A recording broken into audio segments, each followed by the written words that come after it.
A year after these reactors at the Fukushima nuclear plant exploded in a triple meltdown, reporters were reminded this is still one of the most hazardous places on the planet. We wore head-to-toe protective gear, full facial respirators, and hazmat suits.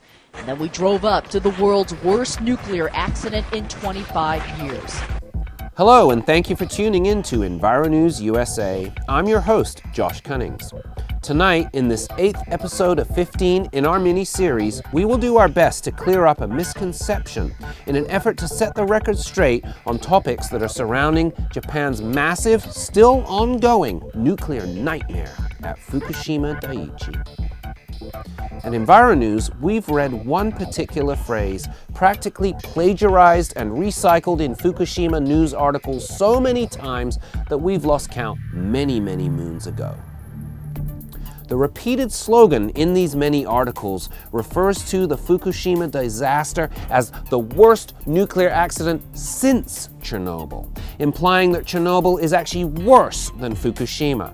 On and on these articles roll, containing almost always the exact same verbiage. We wonder if any of these reporters bothered to do any investigation into the comparative magnitude of these two massive meltdowns, or if any of them ever made an effort to understand the scope and scale of either Fukushima or Chernobyl. To set the record straight on this topic, and to put the matter in perspective, we go again to the excellent interview with nuclear engineer and whistleblower Arnie Gundersen, conducted by EnviroNews USA Editor-in-Chief Emerson Urie. One thing I want to ask you about, since we're talking about Fukushima, is one thing that we have read over and over and over again in the media, and I'm talking about almost every news company across the board, is in reference to Fukushima, the worst nuclear accident since Chernobyl. We have repeatedly reported that Fukushima is the worst man-made environmental catastrophe in the history of mankind. Are we wrong? No, Fukushima released more radioactive gases into the atmosphere than did Chernobyl, because there were 3 nuclear reactors that exploded and Chernobyl was only 1. These gases are called noble gases. And in Seattle, the noble gas concentration in the air was measured by university professors to be 400,000 times higher than normal. We had air filters in Seattle, little things like a cigarette filter. Then they were pulling in exactly what you and I might breathe. And the average person in Seattle was breathing in 10 particles a day of radioactive dust from Fukushima. So this issue of is Fukushima worse? Which is very dangerous to actually inhale the particles, correct? Even possibly more dangerous than ingesting them. Right, because it lodges in your lung and over time will cause lung cancers. So is Fukushima worse than Chernobyl? It released more noble gases, it released more iodine, and as far as releases into the ocean, Chernobyl was child's play compared to what's happening in Fukushima. Fukushima is probably 100 times worse than Chernobyl as far as releases into water. Why do you think the media continues to report it this way, that it's the worst accident since Chernobyl? Well, there's a couple of isotopes, like cesium, that are roughly the same as Chernobyl.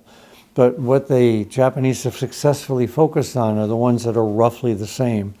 And they're totally ignoring the ones that were 3 to 5 times higher. I think it's a game of bait and switch. Those noble gases have disappeared. And we saw after 3 Mile Island that there was a statistically meaningful increase in lung cancer about 10 years out. That came from noble gas releases. We're going to see the same thing at Fukushima, but if the corporate memory has forgotten about these noble gas releases, then there'll be nobody to blame. Well, and back to General Electric for a moment. They pretty much have owned a good portion of the world's mainstream media for a long time. And, you know, they owned 100% of NBC Universal at one point in time. Now they've obviously sold that to Comcast. But is that a factor there? I mean, we remember, you know, when Fukushima happened, it was in the news very strongly for about 2 months, and almost overnight it just disappeared. What's your thought process on that? I'd even say that Fukushima was disappeared from the very first day.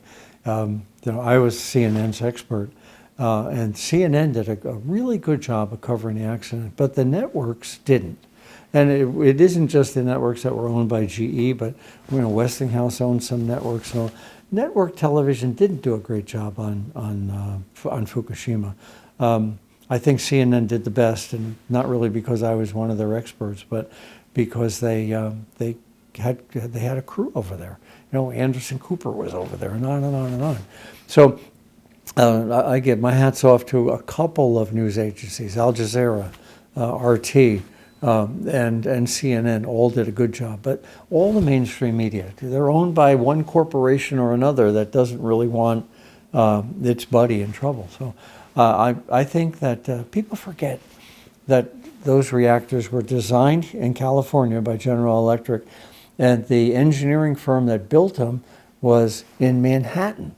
So this is an American tragedy, not a Japanese tragedy.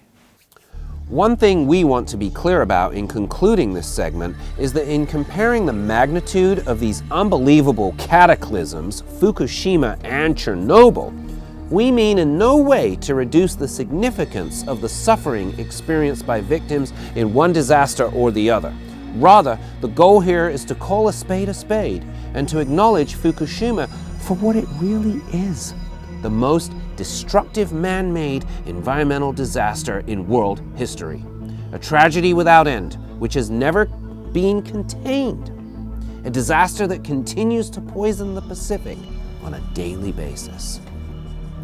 Perhaps if the media would start owning these facts and calling Fukushima what it really is, the world might stand a better chance of mobilizing and responding to what has become a radioactive runaway nightmare of unparalleled proportions.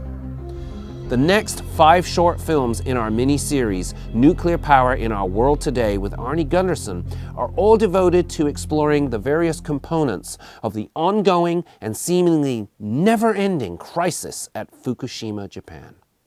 Tune in tomorrow when we discuss a massive radiation release from Fukushima in September of 2015, an event that received very little news coverage.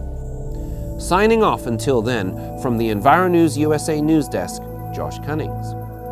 Saori Kanasaki used to give tours to the public at the Fukushima nuclear plant. 事故前は Before the accident, I explained to many people that the nuclear power plant is safe, she says. Now that this has happened, I feel very sorry I ever said that. Kanesaki also lived here in Tomioka. She's now an evacuee, uncertain of when or if she can ever return home.